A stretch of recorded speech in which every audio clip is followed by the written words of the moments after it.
I am excited to talk to you about a subject that I'm really passionate about and often geek out about. And that passion is my obsession with success. I really was always curious about why some people seem to have more than others and what it takes, and how can the rest of us achieve it and maintain it. And that's really what I've done my research on for years and years. You see, it started several years back. I've been in higher ed for close to 30 years now, older than I look. And it really started with an MD PhD program that I was running. My students were getting both the MD and the PhD simultaneously. They were what we call physician scientists. Now, nationally, we were having this problem where people who get into this program that has a 3.5% acceptance rate, they would sacrifice so much to get in and so much to get through. Yet, too many of them were leaving. And we needed these people because the physician scientists are the people who are finding the treatments and the cures.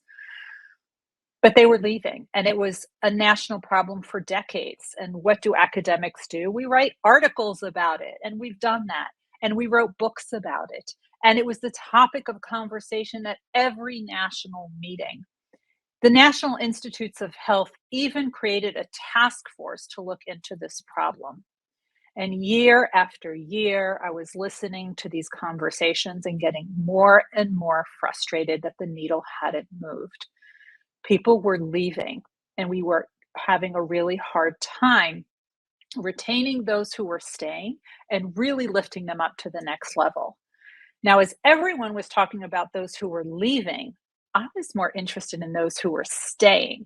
In particular, those who were at the tippy top, those whose work was so incredible. I wondered, what if we made more of those people?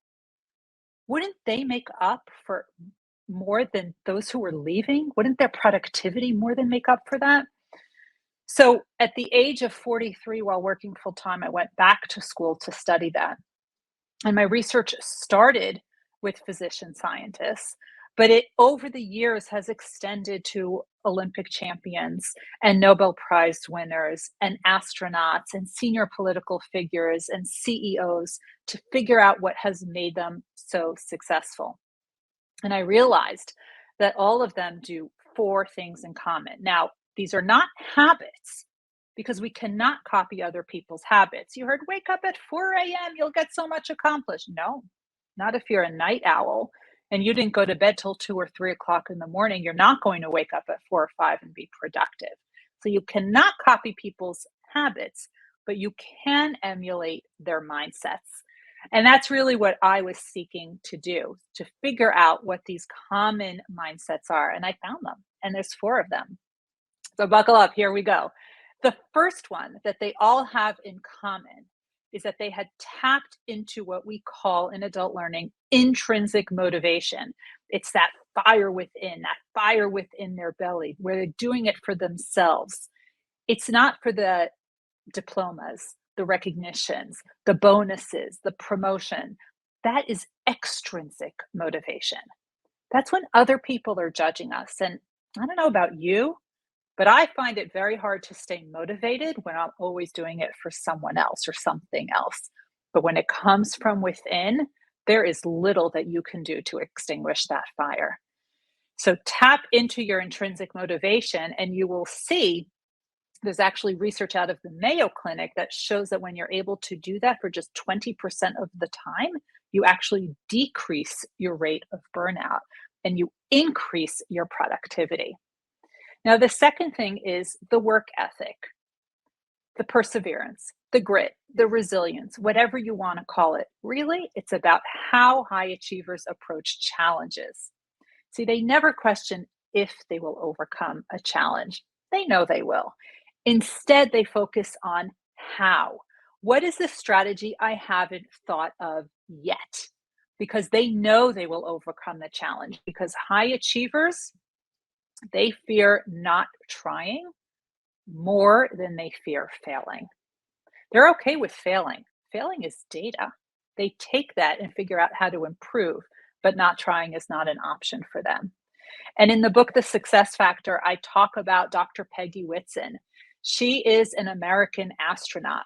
She's also a biochemist, and she had worked at NASA for years and years. And once non-pilots were allowed to apply to be astronauts, she applied and was rejected, and applied again and was rejected, and applied again and was rejected. And this went on and on for 10 years. But you see, Dr. Peggy Whitson did not give up. She stayed with it. And ultimately, she was accepted and she became an astronaut. And it's a good thing that she did, because she ultimately became the first female commander on the International Space Station, a role she held twice. She spent more days in space than any American astronaut of any gender.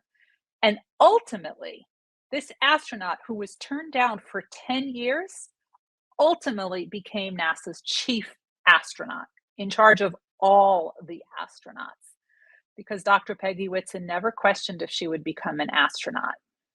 She just kept telling herself, what is the strategy I haven't thought of yet? That's two. The third one is a strong foundation, which is constantly being reinforced. What the high achievers did early in their careers, they did later in their careers as well. For example, none of the Nobel Prize winners quit doing science just because they won the Nobel. In fact, when the Nobels are announced every year, I watch all the news clippings. Twitter goes crazy because they're the people who won the Nobel. And on that day, they are still submitting grant applications. They're still teaching their classes. They're still running lab meetings. Now, it's interesting because I always ask Olympians to show me their medals when we're done with the interview. And they're always scurrying around when I ask them, because this one has it in a box under the bed. This one has it in the nightstand drawer. A few of them had it in brown paper bags in the sock drawer. Because you see, it was never about the medal. That's a chapter in their life, not the entire story.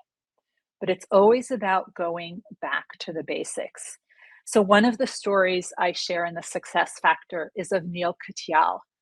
Neil Katyal is an attorney who has argued 45 cases before the Supreme Court of the United States, the highest court in our land.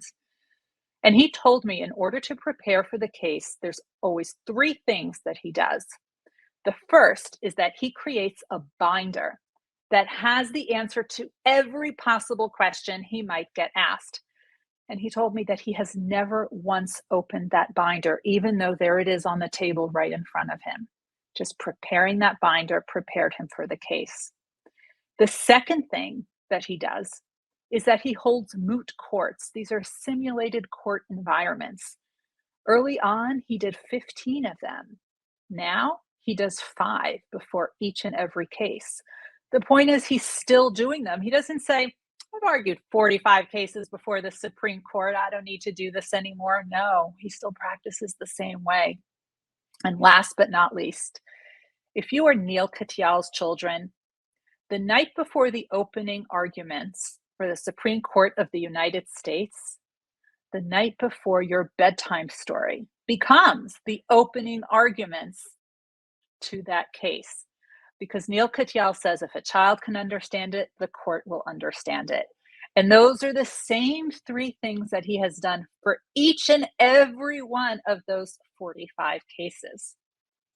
Now, last but not least, what all the high achievers do is that they open their mind up to new knowledge.